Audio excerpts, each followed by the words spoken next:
2026 നിയമസഭാ തെരഞ്ഞെടുപ്പിൻ്റെ പ്രചരണം അതിൻ്റെ അന്തിമ മണിക്കൂറുകളിലേക്ക് എത്തിയിരിക്കുകയാണ്. ഈ ഘട്ടത്തിൽ വിവിധ വാർത്താ ഏജൻസികൾ പുറത്തുവിട്ടിട്ടുള്ള പ്രീപോൾ സർവേകളും വോട്ടർമാരെ കാര്യമായി തന്നെ സ്വാധീനിക്കുന്നുമുണ്ട്. ഏതൊക്കെയാണെങ്കിലും കേരളത്തിൽ ഏറ്റവും വാശിയേറിയ മത്സരം നടക്കുന്ന പാലാ നിയോജക മണ്ഡലത്തിൽ UDFന് കൃത്യമായിട്ടുള്ള മേൽക്കൈയുണ്ട് എന്നാണ് ഇപ്പോൾ പുറത്തു വന്നിട്ടുള്ള ബഹുഭൂരിപക്ഷം പ്രീപോൾ സർവേകളും പ്രവചിച്ചിരിക്കുന്നത്. നമുക്കറിയാം, പാലായിൽ UDFന് വേണ്ടി മത്സരത്തിനിറങ്ങുന്നത് സിറ്റിംഗ് MLA ആയിട്ടുള്ള മാണി സി കാപ്പനാണ്. LDFന് വേണ്ടി മത്സരരംഗത്തുള്ളത് കേരള കോൺഗ്രസ് മാണി ഗ്രൂപ്പിൻ്റെ ചെയർമാനും 2021 കാപ്പനോട് പരാജയപ്പെട്ടു പോയിട്ടുള്ള സ്ഥാനാർത്ഥിയുമായ ജോസ് കെ മാണിയാണെങ്കിൽ BJPയുടെ പ്രതിനിധിയായി NDA സ്ഥാനാർത്ഥിയായി രംഗത്തുള്ളത് പൂഞ്ഞാറിൻ്റെ മുൻ MLA PC ജോർജിൻ്റെ മകൻ ഷോൺ ജോർജാണ്.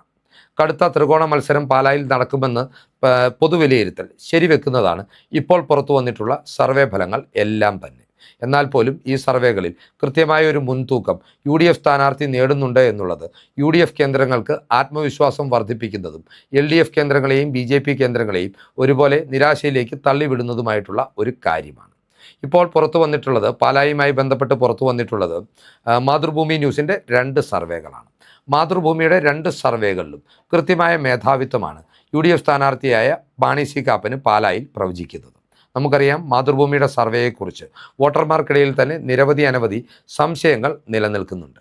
ഇടതുപക്ഷത്തിന് അനുകൂലമായ ഒരു പെയ്ഡ് സർവേയാണ് മാതൃഭൂമിയുടേതെന്ന് പൊതുവിൽ വിലയിരുത്തപ്പെടുമ്പോൾ പോലും അത്തരമൊരു സാഹചര്യത്തിലും UDFന് പാലായിൽ മേൽക്കൈ നൽകുന്നത് കേരള കോൺഗ്രസ് മാണി ഗ്രൂപ്പ് കേന്ദ്രങ്ങളെ ഏറെ നിരാശരാക്കിയിട്ടുണ്ട് എന്ന കാര്യത്തിലും തർക്കമില്ല.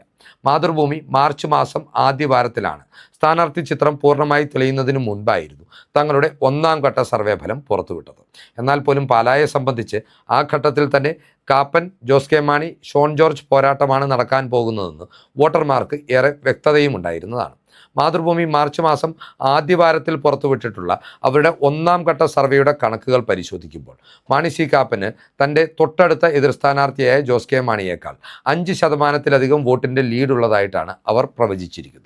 അതായത് മാതൃഭൂമി ന്യൂസിൻ്റെ സർവേ അനുസരിച്ച് 43.61% വോട്ടുകൾ നേടിയായിരിക്കും UDF സ്ഥാനാർത്ഥിയായ മാണി സി കാപ്പൻ പാലായിൽ 1ാമതെത്താൻ പോകുന്നതെന്നാണ് അവരുടെ പ്രവചനം. 2ാം സ്ഥാനത്തുള്ള ജോസ് കെ മാണിക്ക് 38.24% വോട്ടുകളും 3ാം സ്ഥാനത്തുള്ള BJP സ്ഥാനാർത്ഥിയായ ഷോൺ ജോർജിന് 18.15% വോട്ടുകളും ലഭിക്കുമെന്നാണ് മാതൃഭൂമിയുടെ ആദ്യഘട്ട സർവേ നടത്തിയ പ്രവചനം. മാതൃഭൂമി ഏപ്രിൽ മാസം ആദ്യവാരത്തിൽ പുറത്തുവിട്ട 2ാം ഘട്ട സർവേയിലും കൃത്യമായ ഒരു ലീഡ് മാണി സി കാപ്പന് പ്രവചിക്കുന്നുണ്ട്. അതായത് സ്ഥാനാർത്ഥി ചിത്രം പരിപൂർണമായി തെളിഞ്ഞതിന് ശേഷം തെരഞ്ഞെടുപ്പ് പ്രചരണം അതിൻ്റെ അന്തിമഘട്ടത്തിലേക്ക് എത്തുന്ന വേളയിൽ മാതൃഭൂമി പുറത്തുവിട്ട സർവേ അനുസരിച്ച് UDF സ്ഥാനാർത്ഥിയായ മാണി സി കാപ്പൻ 41.01% വോട്ടുകൾ നേടി 1ാം സ്ഥാനത്തെത്തുമെന്നാണ് അവർ പറയുന്നത്. 2ാം സ്ഥാനത്തുള്ള ജോസ് കെ മാണി 37.82% വോട്ടുകൾ നേടുമ്പോൾ 3ാം സ്ഥാനത്തുള്ള ഷോൺ ജോർജ് 21.17% വോട്ടുകളാകും നേടുക എന്നും മാതൃഭൂമി പ്രവചിക്കുന്നുണ്ട്. മാതൃഭൂമിയുടെ 2ാം ഘട്ട സർവേയിലെ പ്രവചനം അനുസരിച്ച് UDF സ്ഥാനാർത്ഥിക്കും LDF സ്ഥാനാർത്ഥിക്കും അല്പം വോട്ട് കുറയുമ്പോൾ വോട്ട് നിലയിൽ നേരിയ മുൻതൂക്കം നേടുവാൻ, അതായത് 3ാം സ്ഥാനത്ത് നിലനിൽക്കുമ്പോൾ തന്നെ 18-ൽ നിന്ന് 21% ഉയരുവാൻ ഷോൺ ജോർജിന് സാധിക്കുന്നുണ്ട്. എന്നിരുന്നാൽ പോലും ജോസ് കെ മാണിക്ക് മേൽ 3%-ലധികം വോട്ടിൻ്റെ ലീഡ് നേടിക്കൊണ്ട് മാണി സി കാപ്പൻ കടുത്ത ത്രികോണ മത്സരത്തെ അതിജീവിച്ച് കേരള നിയമസഭയിൽ എത്തുമെന്ന് തന്നെയാണ് മാതൃഭൂമിയുടെ 2 സർവേകളിലും കൃത്യമായി പറയുന്നത്. ഇനി മലയാള മനോരമയുടെ സർവേയിലേക്ക് വന്നാൽ, ടൈറ്റ് ഫൈറ്റ് നടക്കുന്ന ഒരു മണ്ഡലമായി അവർ പാലായെ വിലയിരുത്തുമ്പോഴും പാലായിൽ കൃത്യമായ മുൻതൂക്കം UDF സ്ഥാനാർത്ഥിയായ മാണി സി കാപ്പൻ ഉണ്ട് എന്നാണ് അവർ പറയുന്നത്. 5%-ലധികം വോട്ടിൻ്റെ ഭൂരിപക്ഷമുള്ള, എന്നാൽ 7%-ൽ താഴെ വോട്ടിൻ്റെ ലീഡുള്ള മണ്ഡലങ്ങളെയാണ് അവർ ഇത്തരത്തിൽ ടൈറ്റ് ഫൈറ്റ് നടത്തുന്ന മണ്ഡലങ്ങളായി വിലയിരുത്തിയിട്ടുള്ളത്. ഇത്തരത്തിൽ ടൈറ്റ് ഫൈറ്റ് നടക്കുന്ന മണ്ഡലങ്ങളിൽ കൃത്യമായ UDF മുൻതൂക്കമുള്ള ഒരു മണ്ഡലമായിട്ടാണ് മനോരമ സർവേയിലും പാലായെ ചൂണ്ടിക്കാട്ടുന്നത്. അതുപോലെ തന്നെ ഏഷ്യാനെറ്റിന് വേണ്ടി ഉണ്ണി ബാലകൃഷ്ണൻ നടത്തിയ വിലയിരുത്തലിലും പാലായെ സംബന്ധിച്ച് കൃത്യമായ ഒരു മേൽക്കൈ UDFനുണ്ട് എന്നാണ് അദ്ദേഹം പ്രവചിച്ചിരിക്കുന്നത്. പാല അദ്ദേഹം സർവേ ഫലം പുറത്തുവിട്ട സമയത്ത്, അല്ലെങ്കിൽ വിലയിരുത്തൽ പുറത്തുവിട്ട സമയത്ത് വോട്ട് ചെയ്യുകയാണെങ്കിൽ ആധികാരികമായ വിജയം മാണി സി കാപ്പൻ എന്ന UDF സ്ഥാനാർത്ഥി നേടുമെന്നാണ് ഉണ്ണി ബാലകൃഷ്ണൻ എന്ന പ്രമുഖ വിശ്വസനീയതയുള്ള മാധ്യമപ്രവർത്തകൻ ഏഷ്യാനെറ്റിനു വേണ്ടി പ്രവചനം നടത്തിയിട്ടുള്ളത്. ഇനി ബിഗ് TVയുടെ സർവേ കണക്കുകൾ പരിശോധിക്കുമ്പോഴും UDF സ്ഥാനാർത്ഥിയായ മാണി സി കാപ്പന് കൃത്യമായ മേൽക്കൈ പാലായിൽ നിലനിർത്തുവാൻ കഴിയുന്നുണ്ട് എന്നാണ് അവർ പ്രവചിച്ചിരിക്കുന്നത്. ബിഗ് ടി വിയും തങ്ങളുടെ സർവേ ഫലം തെരഞ്ഞെടുപ്പ് പ്രചരണം അതിൻ്റെ അവസാന ഘട്ടത്തിലേക്ക് എത്തിയ വേളയിലാണ് പുറത്തുവിട്ടിട്ടുള്ളത്. പാലായെ സംബന്ധിച്ച് ജോസ് കെ മാണിക്ക് പരാജയമുണ്ടാകുമെന്നും മാണി സി കാപ്പൻ ആധികാരിക വിജയം നേടുമെന്നും അവരും കൃത്യമായി ചൂണ്ടിക്കാട്ടുന്നുണ്ട്. ജോസ് കെ മാണിയുടെ അനുകൂലിക്കുന്ന കേന്ദ്രങ്ങളെ സംബന്ധിച്ച് അവർ ഇപ്പോൾ വ്യാപകമായി പ്രചരിപ്പിക്കുന്നത് റിപ്പോർട്ടർ ടി വിയുടെ സർവേ ഫലങ്ങളാണ്.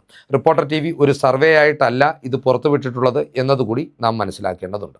റിപ്പോർട്ടർ ടി വി പറയുന്നതനുസരിച്ച് തങ്ങളുടെ മണ്ഡലത്തിലെ വിലയിരുത്തലാണ് അവർ പുറത്തുവിട്ടിട്ടുള്ളത്. അങ്ങനെ ഒരു വിലയിരുത്തലിൻ്റെ ഭാഗമായി ഇടതുമുന്നണിയെ അനുകൂലിക്കുന്ന reporter T V Jose K മാണിക്ക് ഒരു വിജയം പ്രവചിക്കുമ്പോൾ അത് കൃത്യമായ രാഷ്ട്രീയ പക്ഷപാതിത്വത്തിൽ നിന്നുണ്ടാകുന്നതാണെന്നും നാം വിലയിരുത്തേണ്ടിയിരിക്കുന്നു. ഇനി പാലായെ സംബന്ധിച്ച് എന്തുകൊണ്ട് UDF സമഗ്രമായ ഒരു വിജയം നേടുമെന്ന് ആധികാരികമായി ഉറപ്പു പറയുവാൻ സാധിക്കും എന്ന് ചോദിച്ചാൽ അതിനുള്ള കൃത്യമായ മറുപടി 2024 പാർലമെൻറ്റ് തെരഞ്ഞെടുപ്പിൻ്റെ വോട്ട് കണക്കുകളും 2025 തദ്ദേശ തെരഞ്ഞെടുപ്പിൻ്റെ വോട്ട് കണക്കുകളുമാണ്. 2024 പാർലമെൻറ്റ് തെരഞ്ഞെടുപ്പിൽ സിറ്റിംഗ് MP ആയിരുന്ന കേരള കോൺഗ്രസ് മാണി ഗ്രൂപ്പിൻ്റെ പ്രതിനിധിയായിരുന്ന തോമസ് ചാഴികാടനാണ് LDF സ്ഥാനാർത്ഥിയായി മത്സരിച്ചത്. പാലായ്ക്കും കോട്ടയം പാർലമെൻറ്റ് മണ്ഡലത്തിനും അത്ര സുപരിചിതനല്ലാതിരുന്ന ഫ്രാൻസിസ് ജോർജാണ് PJ ജോസഫ് വിഭാഗത്തിന് വേണ്ടി അന്നവിടെ മത്സരിച്ചത്. PJ ജോസഫ് വിഭാഗത്തിന് കോട്ടയം പാർലമെൻറ്റ് മണ്ഡലം വിട്ടുകൊടുത്തതുമായി ബന്ധപ്പെട്ട് കോട്ടയം പാർലമെൻറ്റിൻ്റെ വിവിധ ഭാഗങ്ങളിൽ കോൺഗ്രസ് പ്രവർത്തകരും കോൺഗ്രസ് പ്രാദേശിക നേതാക്കളും അഭിപ്രായ ഭിന്നത പ്രകടിപ്പിച്ചിരുന്ന ഒരു തെരഞ്ഞെടുപ്പിൽ പോലും പാലാ നിയോജക മണ്ഡലത്തിൽ നിന്ന് 12,000-ലധികം വോട്ടുകളുടെ ഭൂരിപക്ഷം നേടിയാണ് ഫ്രാൻസിസ് ജോർജ് 2021 കോട്ടയത്തിൻ്റെ MP ആയി തെരഞ്ഞെടുക്കപ്പെട്ടത്. ഇനി 2025 തദ്ദേശ തെരഞ്ഞെടുപ്പിൻ്റെ വോട്ട് കണക്കുകൾ പരിശോധിക്കുമ്പോൾ 2021 താരതമ്യപ്പെടുത്തുമ്പോൾ കേരള കോൺഗ്രസ് മാണി ഗ്രൂപ്പും LDFും ഏറെ പിന്നോട്ടടിക്കുന്നതും UDF വലിയൊരു മുന്നേറ്റം ഉണ്ടാക്കുന്നതും നമുക്ക് കാണുവാൻ സാധിക്കുന്നതാണ്. പാലായിൽ പാലാ നിയോജക മണ്ഡലത്തിൻ്റെ ഭാഗമായി സ്ഥിതി ചെയ്യുന്നത് 13 തദ്ദേശ സ്ഥാപനങ്ങളാണ്. പാലാ മുനിസിപ്പാലിറ്റിയും 12 പഞ്ചായത്തുകളുമാണിത്.